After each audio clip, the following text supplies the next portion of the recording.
საზოგადოებისთვის ცნობილია, რომ საქართველოს ეგრეთ წოდებულ პარლამენტის თავმჯდომარემ თვითმარქვია ხელისუფლების ოქტომბერში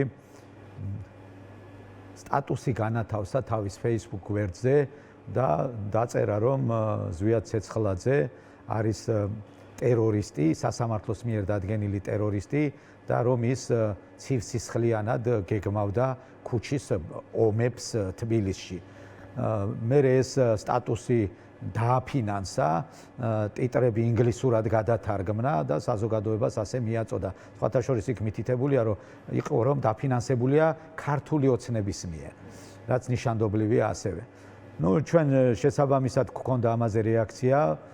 მე განვაცხადე ერთ-ერთ აქციაზე, რომ აუცილებლად უჩივლებდით შალვა პაპუაშვილს, რომ ის რაც მან განაცხადა, ეს არის ზვიადის მიმართ პატივისა და ღირსების შელახვა, რომ ეს არის შეურაცხმყოფელი არა მარტო ზვიადისათვის, ზოგადად ჩვენი ოჯახისათვის და რომ აუცილებლად სათანადო პასუხს გავცემდით მას და ამ შემთხვევაში ცივილიზებული გზებით სმურუსიძის სასამართლოში და ამ უსამართლო სასამართლოშიც კი მზად ვიყავით, რომ გვეჩივლა მისთვის და გაგვერკვია მტყვანი და მართალი ვინ არის ამ თემაში. რა თქმა უნდა, ჩვენ ეს დანაპირები შევასრულეთ. ძირითადი სარჩელი ზვიადმა მოამზადა, ფაქტობრივი გარემოებები, სამართლებრივი გარემოებები, ხელიც თვითონ მოაწერა რეალურად, მე მისი წარმომადგენელი ვიქნები სასამართლოში, შევიტანეთ სარჩელი და მოვითხოვეთ, როგორც იმ ინფორმაციის უარყოფა, რაც შეურაცხმყოფელი და ცილის მწამებლური გააკეთა ზვიადის მიმართ, ამის უარყოფა იგივე საინფორმაციო საშუალებებით, იგივე Facebook გვერდით და ამავდროულად მორალური ზიანიც მოვითხოვეთ.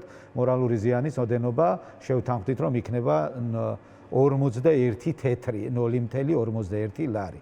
ეს სიმბოლური თანხა, რა თქმა უნდა, ორმხრივად სიმბოლური და გადავწყვიტეთ, რომ 41 იყოს ჯობია. აქედან გამომდინარე, სარჩელი დღეს შევიტანეთ, წარმოებაში მიღების საკითხი 5 დღეში გადაწყდება. კანცელარია მის მიიღო, დაარეგისტრირა. რეალურად მეგონა, რომ შეიძლება კანცელარიასაც პრობლემა შეექმნა. მოკლედ პირველი ეტაპი კანცელარია გავიარეთ, ეხლა 5 დღეში წარმოებაში მიღების საკითხი გადაწყდება და წარმოებაში მიღების საკითხის გადაწყვეტის შემდგომ უკვე ალბათ არსებითი განხილვაზე მივა, თუ რა თქმა უნდა სასამართლომ ეს მიიღო წარმოებაში და დაიწყო ამ საქმის განხილვა.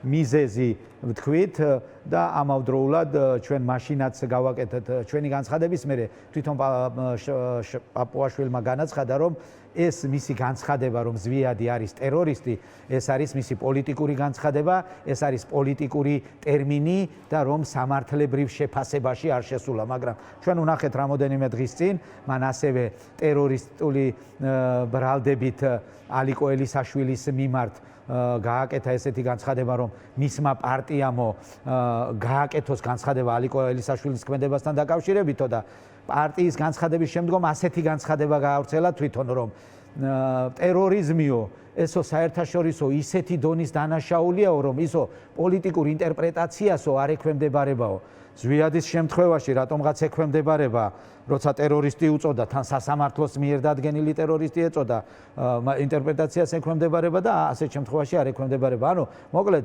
სასამართლოში გავარკვევთ რეალურად რამდენად სწორი განცხადება გააკეთა და მე დარწმუნებული ვარ, რომ ამ სასამართლოს პირობებში თუ არა არის ზევით ინსტანციები, არის სტრასბურგი და აუცილებლად მივაღწევთ შედეგს დადებიც.